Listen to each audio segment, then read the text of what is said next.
आज हम इस बात की गहराई में उतरेंगे कि भारत की आज़ादी की लड़ाई वो सिर्फ सड़कों पर, जुलूसों में या बंदूकों से ही नहीं लड़ी गई है। एक और मोर्चा था, शायद ज्यादा ताकतवर, और वो था किताबों के पन्नों पर, कविताओं की पंक्तियों में, नाटकों के संवादों में। हमारे सामने बंगाल, महाराष्ट्र, हिंदी और तमिल साहित्य से जुड़े कुछ दिलचस्प दस्तावेज हैं। और आज हम यही समझने की कोशिश करेंगे कि कैसे उस दौर के लेखकों और कवियों ने अपनी कलम को ही एक तरह से तलवार बना लिया। उन्होंने शब्दों से वो चिंगारी भड़काई जिसने धीरे धीरे पूरे देश में राष्ट्रवाद की आग लगा दी। ये सिर्फ लिखना नहीं था, ये एक वैचारिक युद्ध था। ये बात मुझे हमेशा फैसिनेटिंग लगती है कि कैसे कोई एक गीत या एक उपन्यास पूरे आंदोलन का चेहरा बन सकता है। और इसकी सबसे बड़ी मिसाल शायद वंदे मातरम है। आज हम उसे एक गीत के तौर पर जानते हैं, लेकिन ये सिर्फ एक गीत नहीं था। ये तो एक उपन्यास से निकला हुआ नारा बना जो अंग्रेजी हुकूमत के लिए सिरदर्द बन गया था। तो चलिए इसी धागे को पकड़कर आगे बढ़ते हैं। शुरुआत करते हैं बंगाल से, जो उस दौर में सिर्फ राजनीतिक ही नहीं बल्कि बौद्धिक और साहित्यिक क्रांति का भी केंद्र था। और जब बंगाल के साहित्य की बात आती है तो एक नाम सबसे पहले लेना होगा, बंकिम चंद्र चट्टोपाध्याय। हाँ, जिन्हें बंगाल का साहित्य सम्राट भी कहा जाता था। हमारे सोच बताते हैं कि उनका सबसे बड़ा योगदान था सांस्कृतिक राष्ट्रवाद की नींव रखना। एक मिनट यहाँ रुकते हैं। ये सांस्कृतिक राष्ट्रवाद शब्द सुनने में थोड़ा भारी लगता है। आसान भाषा में इसका क्या मतलब है? क्या इसका मतलब ये था कि आज़ादी सिर्फ राजनीतिक नहीं बल्कि अपनी पहचान, अपनी संस्कृति को फिर से जगाने की लड़ाई थी? बिल्कुल सही पकड़ा। बंकिम चंद्र का मानना था कि असली गुलामी दिमाग की होती है। अगर कोई समाज अपनी भाषा, अपना इतिहास, अपने नायकों को भूल जाए और शासकों की संस्कृति को ही महान समझने लगे तो वह हमेशा के लिए गुलाम रहेगा। इसलिए राजनीतिक आज़ादी से पहले सांस्कृतिक आज़ादी जरूरी थी। अपने अतीत पर गर्व करना जरूरी था। और इसी सोच का सबसे बड़ा नतीजा था उनका उपन्यास आनंद मठ, जो 1882 में आया। कहने को तो इसकी कहानी 18वीं सदी के सन्यासी विद्रोह पर आधारित थी, लेकिन इसका असली निशाना तो अंग्रेजी हुकूमत थी। अच्छा, तो किताब तो 18वीं सदी के विद्रोह पर थी, फिर ये अंग्रेजों के खिलाफ कैसे बन गई? उस वक्त के सेंसर इसे पकड़ नहीं पाए। यही तो उनकी चतुराई थी। उन्होंने इतिहास का सहारा लेकर असल में वर्तमान पर टिप्पणी की। लेकिन आनंद मठ की सबसे क्रांतिकारी बात कुछ और थी। उन्होंने भारत को सिर्फ एक जमीन के टुकड़े या नक्शे के तौर पर नहीं देखा, बल्कि उसे एक माँ के रूप में प्रस्तुत किया, भारत माता। ये एक बहुत बड़ा साइकोलॉजिकल शिफ्ट था, है ना? जी। अब आप एक जमीन के टुकड़े के लिए नहीं लड़ रहे, आप अपनी माँ की इज्जत के लिए, अपनी माँ को जंजीरों से छुड़ाने के लिए लड़ रहे हैं। और माँ के लिए तो कोई भी अपनी जान दे सकता है। एग्जैक्टली यहीं पर वो जीनियस थे। उन्होंने राजनीतिक आज़ादी की लड़ाई को एक धार्मिक और एक पारिवारिक कर्तव्य बना दिया। उन्होंने राष्ट्रवाद को भक्ति का रूप दे दिया। ये कोई मामूली बात नहीं थी। और इसी उपन्यास के अंदर वो गीत था जिसने इतिहास रच दिया, वंदे मातरम। मैं सोच रहा हूँ वो माहौल कैसा रहा होगा। आज हम वंदे मातरम सुनते हैं तो एक अलग एहसास होता है, लेकिन उस वक्त जब इस गीत पर पाबंदियां थीं, इसे गाना अपने आप में एक बगावत रही होगी। बिल्कुल। ये गीत असल में माँ दुर्गा की स्तुति में लिखा गया था, जिन्हें उन्होंने मातृभूमि का प्रतीक बना दिया। और जब 1905 में लॉर्ड कर्जन ने बंगाल का विभाजन किया तो यही गीत लाखों बंगालियों के लिए एकता का मंत्र बन गया। लोग जुलूस निकालते, लाठियां खाते, लेकिन वंदे मातरम गाना नहीं छोड़ते थे। वो गीत वो स्वतंत्रता संग्राम का साउंड ट्रैक बन गया था। लेकिन बंकिम चंद्र सिर्फ आनंद मठ तक ही सीमित नहीं थे। हमारे सोर्स बताते हैं कि उन्होंने दुर्गेश नंदिनी जैसा बंगाल का पहला सफल उपन्यास लिखा, तो वहीं विश्व वृक्ष जैसे उपन्यास में बाल विवाह जैसी सामाजिक कुरीतियों पर भी चोट की। हाँ, वो सिर्फ राष्ट्रवादी लेखक नहीं बल्कि एक समाज सुधारक भी थे। और उनके वैचारिक योगदान को भी नहीं भूलना चाहिए। उनकी पत्रिका थी बंग दर्शन। वो उस जमाने का कह सकते हैं द न्यूयॉर्कर जैसा कुछ थी, जिसने विज्ञान, दर्शन और इतिहास जैसे गंभीर विषयों को आम बंगाली भाषा में लोगों तक पहुंचाया। और उनकी किताब कृष्ण चरित्र तो कमाल की थी। कमाल की कैसे? उसमें उन्होंने कृष्ण को सिर्फ भगवान की तरह नहीं, बल्कि एक तार्किक और आधुनिक दृष्टिकोण से एक आदर्श मानव, एक कुशल राजनीतिज्ञ और एक महान राष्ट्र निर्माता के रूप में पेश किया। इसका मकसद था भारतीयों को अपने ही इतिहास और पौराणिक कथाओं में ऐसे नायक दिखाना जो तर्क और बुद्धि की कसौटी पर खरे उतरते हों। ये आत्मविश्वास जगाने का एक तरीका था। बंगाल से एक और किताब का जिक्र हमारे दस्तावेजों में प्रमुखता से है। सखाराम गणेश देवस्कर की देशेर कथा 1904 में आई थी। हाँ, ये किताब तो एक बम की तरह थी। इसने सीधे सीधे अंग्रेजी शासन की जो आर्थिक नीतियां थीं उनकी धज्जियां उड़ा दी। देवस्कर ने अंग्रेजों के ही सरकारी आंकड़ों और रिपोर्टों का इस्तेमाल करके ये साबित किया कि अंग्रेज भारत को सिविलाइज नहीं कर रहे हैं, बल्कि सिस्टमैटिकली लूट कर कंगाल बना रहे हैं। जिसे ड्रेन ऑफ वेल्थ थियरी कहते हैं, उसे इस किताब ने घर घर पहुंचा दिया। और इसका असर क्या हुआ? असर ये हुआ कि ये किताब इतनी लोकप्रिय हुई कि अंग्रेजी हुकूमत घबरा गई और 1910 में इस पर पाबंदी लगा दी। लेकिन तब तक ये अपना काम कर चुकी थी। इसने पढ़े लिखे भारतीयों के मन में अंग्रेजों के न्यायप्रिय शासन के भ्रम को तोड़ दिया था।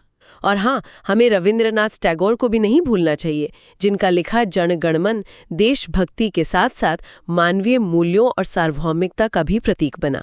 तो बंगाल में धर्म, भावना और तर्क तीनों को राष्ट्रवाद से जोड़ा गया। क्या यही ट्रेंड हमें महाराष्ट्र में भी देखने को मिलता है, जो उस वक्त क्रांति का दूसरा बड़ा गढ़ था? मिलता है, लेकिन एक अलग अंदाज में। महाराष्ट्र में तिलक ने इसे भावना से ज्यादा कर्म और धर्म से जोड़ा। बाल गंगाधर तिलक सिर्फ एक क्रांतिकारी नेता नहीं थे, वो संस्कृत और दर्शन के प्रकांड विद्वान भी थे। और इसका सबसे बड़ा उदाहरण है उनकी किताब गीता रहस्य। बिल्कुल, उन्होंने ये किताब मांडले जेल में लिखी थी। इसमें उन्होंने भगवद गीता के कर्म योग की एक क्रांतिकारी व्याख्या की। उस समय तक आम धारणा थी कि गीता मोक्ष और संन्यास का संदेश देती है।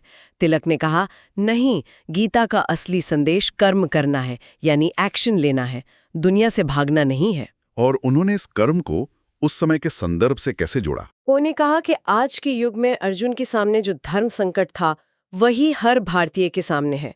और इस युग का सबसे बड़ा कर्म और सबसे बड़ा धर्म है अपने राष्ट्र के लिए लड़ना और उसे आज़ाद कराना। उन्होंने स्वतंत्रता संग्राम को एक आध्यात्मिक और दार्शनिक आधार दे दिया। अब आज़ादी की लड़ाई सिर्फ एक राजनीतिक मांग नहीं, बल्कि एक पवित्र कर्म बन गई। लेकिन गीता तो एक पवित्र आध्यात्मिक ग्रंथ है। क्या उस वक्त लोगों ने इस पर आपत्ति नहीं जताई कि एक धार्मिक किताब का इस तरह राजनीतिक इस्तेमाल हो रहा है? बहुत अच्छा सवाल है।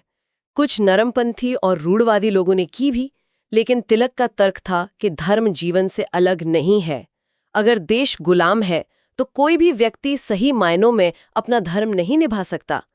उनके इस तर्क ने हजारों युवाओं को प्रेरित किया और संघर्ष को एक गहरी वैधता दी। इसी तरह विष्णु शास्त्री चिपलूनकर के निबंधों ने मराठी भाषा और संस्कृति को लेकर युवाओं में एक नया आत्मसम्मान जगाया। महाराष्ट्र से एक और बड़ा वैचारिक योगदान आता है विनायक दामोदर सावरकर का। उन्होंने तो 1857 के विद्रोह को देखने का नजरिया ही बदल दिया। हाँ, ये साहित्य की असली ताकत है।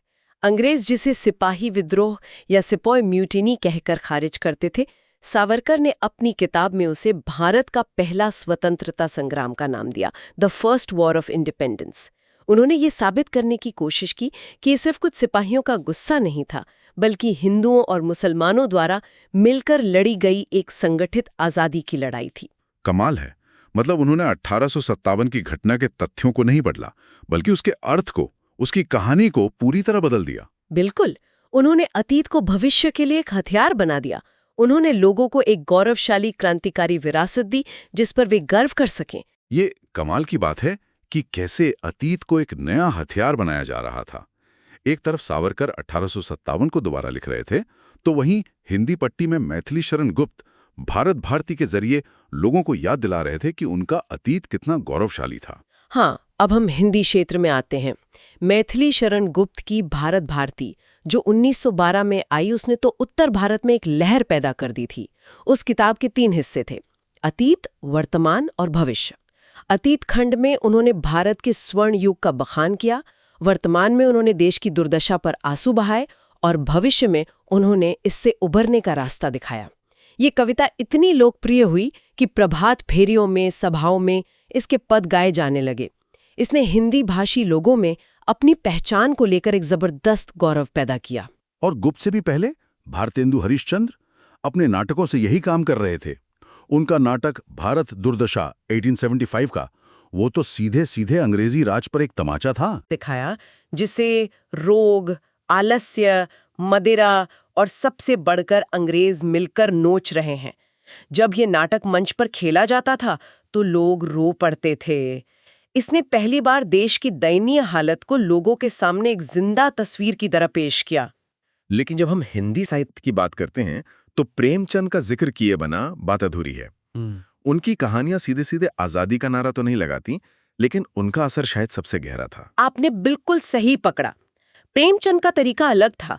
वो अंग्रेजों भारत छोड़ो नहीं कह रहे थे, लेकिन जब वो गोदान में होरी को एक गाय की इच्छा में कर्ज के बोझ तले पिसते हुए तिल तिल कर मरते हुए दिखाते हैं, तो वो असल में उस पूरे सिस्टम पर उंगली उठा रहे थे जिसे अंग्रेजों ने बनाया और चलाया था।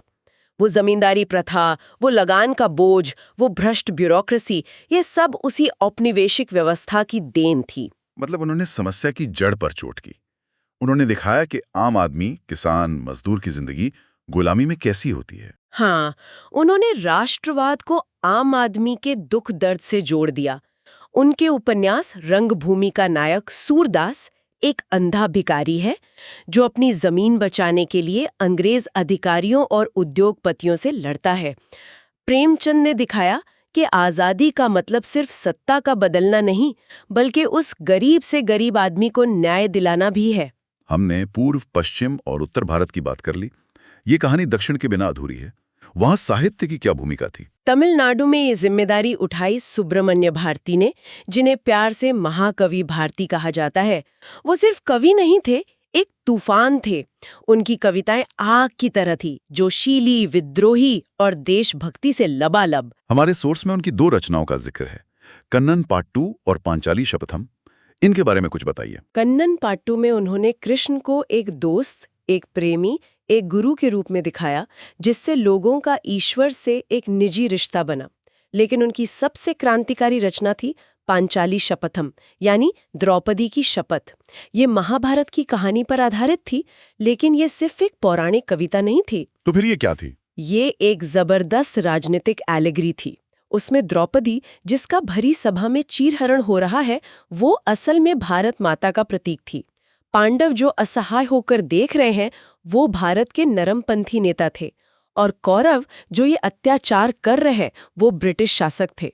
जब द्रौपदी अपनी बेइज्जती का बदला लेने की शपथ लेती है, तो वो असल में भारत माता की आवाज थी, जो अंग्रेजों से अपनी आजादी छीन लेने का प्रण ले रही थी। वाह, ये तो कमाल का तरीका था अपनी बात कहने का, सेंसरशिप से बचने और लोगों के दिलों तक सीधे पहुंचने का। बिल्कुल।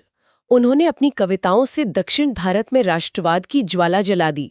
उनकी भाषा सरल थी, लेकिन विचार क्रांतिकारी थे। तो इन सभी उदाहरणों को देखकर एक बात साफ होती है, चाहे बंगाल हो या महाराष्ट्र, उत्तर भारत हो या दक्षिण, भाषा अलग थी, शैली अलग थी, कहने का तरीका अलग था, लेकिन धड़कन एक ही थी, एक आजाद और गौरवशाली भारत की कल्पना। आपने बहुत सही सारांश किया। इन सभी साहित्यों का सबसे बड़ा योगदान यह था कि इन्होंने एक राष्ट्रीय कल्पना, एक नेशनल इमेजिनेशन को जन्म दिया। इन्होंने पहली बार कश्मीर से कन्याकुमारी तक के लोगों को ये महसूस कराया कि वे सब एक साझा इतिहास, एक साझा संस्कृति और एक साझे भविष्य का हिस्सा हैं। ये किताबें सिर्फ कागज पर स्याही नहीं थीं, ये स्वतंत्रता संग्राम की आत्मा थीं। इन्होंने उस नींव का निर्माण किया जिस पर बाद में गांधी और दूसरे नेताओं ने जन आंदोलन की इमारत खड़ी की। तो हमने देखा कि कैसे साहित्य ने भारत के स्वतंत्रता संग्राम को बौद्धिक, भावनात्मक और आध्यात्मिक शक्ति दी। इसने एक राजनीतिक लड़ाई को एक ऐसे जन आंदोलन में बदल दिया जिसकी जड़ें लोगों के दिलों और दिमागों में थी। और ये हमें आज के लिए एक बहुत अहम सवाल पे सोचने के लिए छोड़ जाता है। ये साहित्य सिर्फ अतीत का दस्तावेज नहीं है। सोचने वाली बात यह है कि आज के दौर में वो कौन सी कहानियां हैं, कौन सी फिल्में हैं, कौन सी कविताएं या शायद कौन से वेब सीरीज और मीम्स हैं जो हमारी राष्ट्रीय चेतना को उसी तरह से आकार दे रहे हैं जैसे इन किताबों ने एक सदी पहले दिया था।